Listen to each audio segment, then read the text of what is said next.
push. She's got one last push. She's got to give it now. She's got to give it now. She's fading. Willow, the oxygen leaving the body. Yeah. When Athena retained her ROH Women's World Championship against Willow Nightingale in the main event of Death Before Dishonor, I felt the actual physical effects of the disappointment.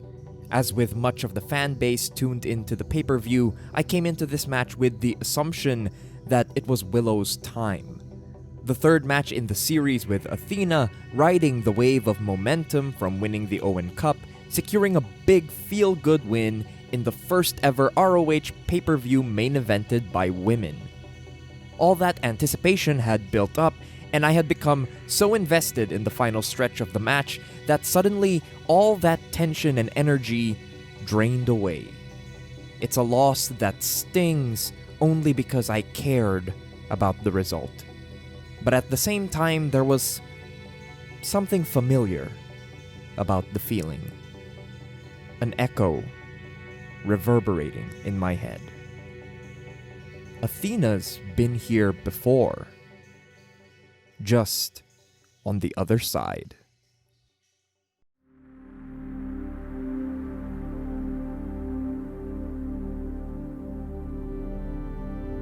The first time that Ember Moon challenges for the NXT Women's Championship, she enters the match undefeated. She's already made a name for herself on the independent scene and is being given a big chance against a seemingly unstoppable opponent. At this point, Asuka is a year to the day into her NXT Women's title run. In that year, she has carved a path of destruction through the roster and left no survivors in her wake. When the bell rings though, Ember makes it clear that she refuses to be steamrolled. She keeps pace with Asuka, wrestles with just as much intensity and ability. Just clashing into each other, it's difficult for one to maintain an advantage over the other. It's only when Ember makes a key mistake on the outside that Asuka gets enough space to nail a hip attack that drives Ember into the barricades. Although this big mistake puts Asuka in the driver's seat for the most part, the match is structured to provide Ember multiple points to cut off Asuka. Perhaps most importantly, Asuka's never able to do enough groundwork to set up Ember for the Asuka lock. Every time she goes for it, Ember's always ready with some form of escape or counter. She even endures Asuka's striking game long enough to finally get the opportunity to set up her kill shot, the Eclipse. The finish is the perfect kind of heel tactic from Asuka. Having had her devastating offense countered and endured at every turn, she herself lives in absolute fear of Ember's finisher. Rather than face it head-on, she rams the referee into the ropes to knock Ember off balance. A swift kick to the head, and Asuka steals the win in the kind of excellent, thoughtful match that works well to start a series. Ember might have been ready for Asuka, but Asuka was ready to improvise. 4 stars for this one. 4 months later, Ember Moon gets her second chance at Asuka. In the build to this match, though, the champion takes Ember even more seriously than before. On a TV taping, Asuka sends Ember flying out of the ring, shoulder first into the barricade. This injures Ember and takes her out of title contention for weeks. Even upon returning though, the specter of the injured shoulder hangs over Ember's chances in this title rematch. It's a whole new layer that changes the dynamic of the competition. Luckily, Ember changes her tactic in response to this injury as well. She attacks before the bell, moving in with big strikes and aggression right from the word go in an attempt to overwhelm the champion. However, the champion is canny. She works her way out to the floor and lures Ember Moon into position to be rammed shoulder first into the steel steps. Unlike the first match, Asuka has a much clearer strategy this time. She goes right for the injured arm with ferocity. She utilizes the space outside the ring by slamming Athena onto the bad arm on the ramp, but in the ring, there's a dogged precision to how she picks apart the challenger's limb. She's relentless in the attack, clinging to the bad arm and wrenching away with a brutality befitting one of the best wrestlers in the world. I love that Asuka's brutality escalates not necessarily out of spite, but out of necessity. No one in this reign has pushed her quite like Ember Moon, and she's pulling out all the stops to leave with her undefeated streak and the title intact. Even with only one good arm, Ember has some truly stunning moments in her comeback. Her power allows her to nail a teardrop suplex with a single arm. Her strikes let her blast Asuka with a low forearm to create some space. Her cleverness means she still has counters scouted for the Asuka lock.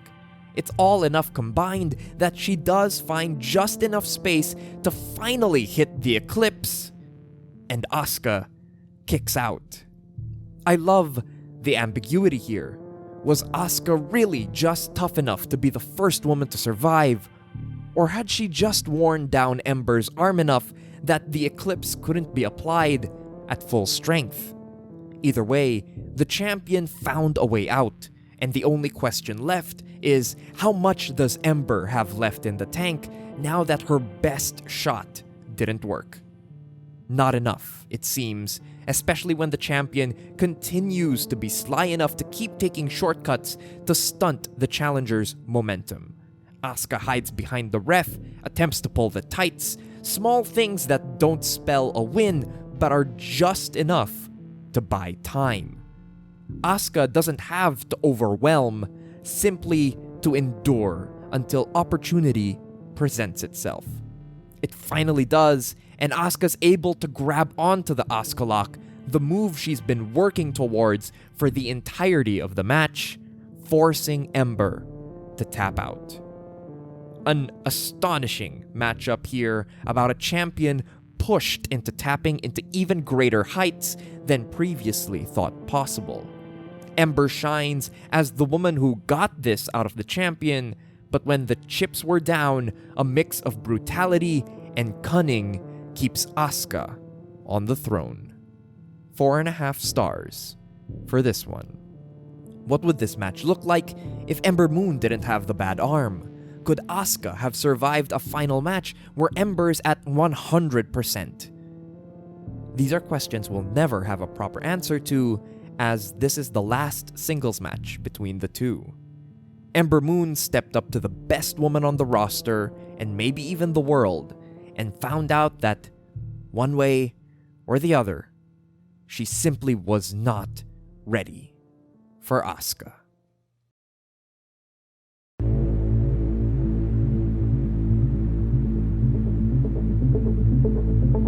Stop me if you've heard this one before. The first time that Willow Nightingale challenges for the ROH Women's World Championship, she's on a hot streak after having made her name on the independent scene. Now, she's being given a chance against a seemingly unstoppable opponent. At this point, Athena is 3 months into her ROH Women's World Championship run. In that time, she has carved a path of destruction through the roster and left no survivors in her wake. It's clear from the champion's smug demeanor that Athena is underestimating her challenger in the moment. It becomes clear, though, that Willow's power and size advantage prove important assets for the challenger.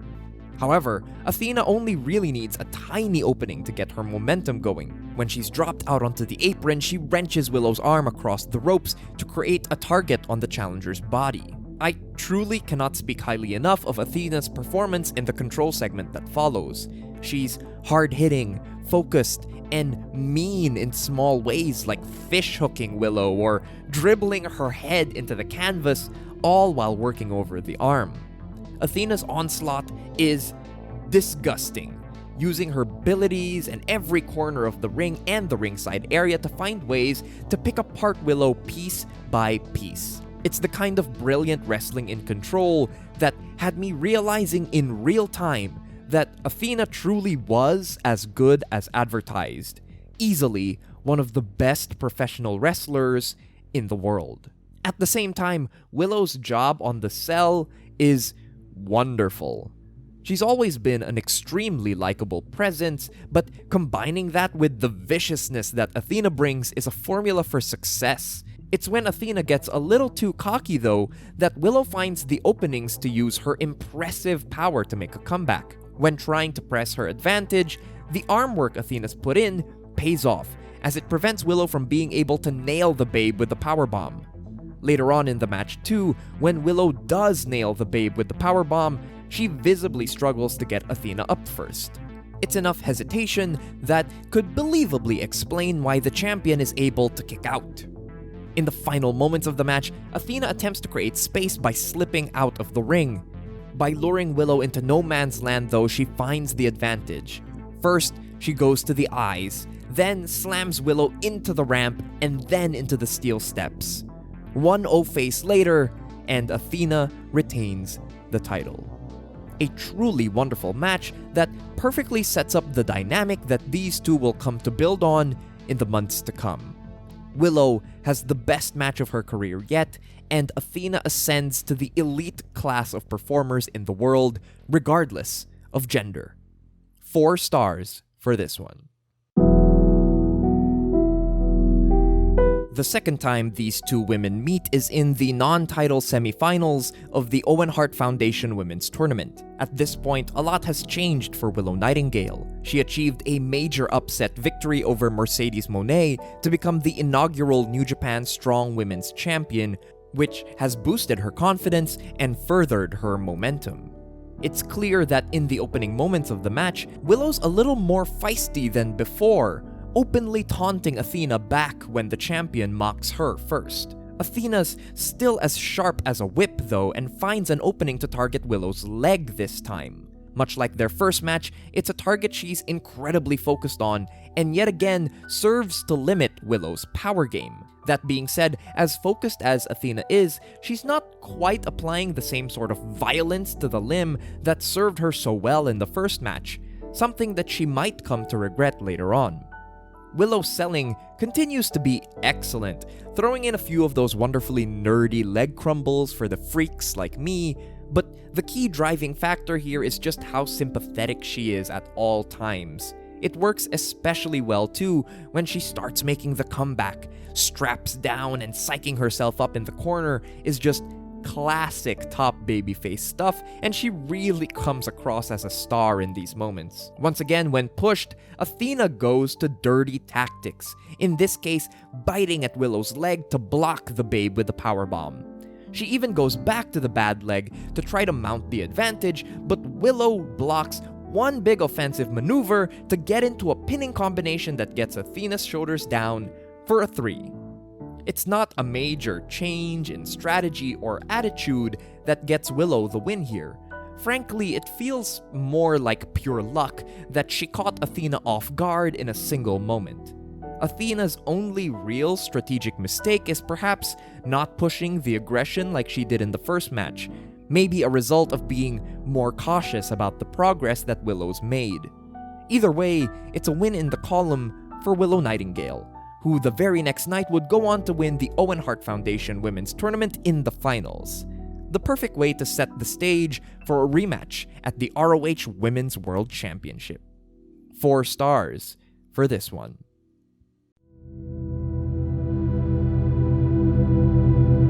There is a change in the air in the main event at Death Before Dishonor. When Athena makes her entrance, she's confident, yes, but she's not smug. In fact, there's an almost deranged determination in her eyes to seek revenge from her embarrassment in the Owen Hart tournament. As for Willow, she remains effervescent as ever in her entrance, but seeing the champion on the ramp, there's a sense that the gravity of the whole affair is weighing on her just as heavily. There's no cocky handshake from Athena this time. She refuses any show of respect, laser focused on the task at hand. For the first time, Athena shows trepidation in the face of Willow, slinking out to the floor at the bell. Even worse than that, once she does lock up with the challenger, she's unable to overwhelm Willow through sheer force, finding instead that Willow's able to keep pace with her. Once again though, Athena bides her time until Willow makes a mistake. This go around, it's allowing herself to be lured onto the apron where Athena is able to slam Willow down. Unlike the previous matches though, Athena isn't able to maintain the momentum for an extended control segment. Instead, Willow comes crashing through with a big pounce to make for a more back-and-forth contest. Athena again tries to slam Willow into the apron, but this time, Willow's able to take a big chance with a splash to the outside. She's even able to follow up with an apron powerbomb and a cannonball into Athena against the steps. For the first time in any of the matches, it feels like Willow has an answer for all of Athena's usual tactics and isn't wrestling a defensive match as she was before. Now on the back foot, for the first time in the series, it's at this point that Athena triggers a notable segment of the match. Both women start busting out moves from independent women's wrestlers of the past. I understand the kayfabe reason of this. Both women have found themselves in deeper waters than expected and are pulling from their knowledge of pioneers to get them through. I also get the larger reason why Athena and Willow choose to do this. They're commemorating this historic achievement in the first ever women's main event at an ROH pay-per-view by paying tribute to the women who paved the way for them. That being said, it's the segment where they come closest to losing me. Even Ian Riccaboni on commentary points out that both women going this route is more of a distraction for them than a winning strategy. On top of that, rhythmically, it plays off as more of a back and forth, my turn, your turn spurt of action instead of the more fluid, cause and effect focused work that they had been doing in most of their matches previously. Luckily, this segment is punctuated by a fantastic spot where Willow nails a Death Valley driver off the top rope and just barely gets a 2 count. As she did in their first match, Athena creates space by leaving the ring. In no man's land, Willow again falls prey to a slam on the concrete and being rammed into the steel steps. But this time, when Athena nails the O-face, Cover!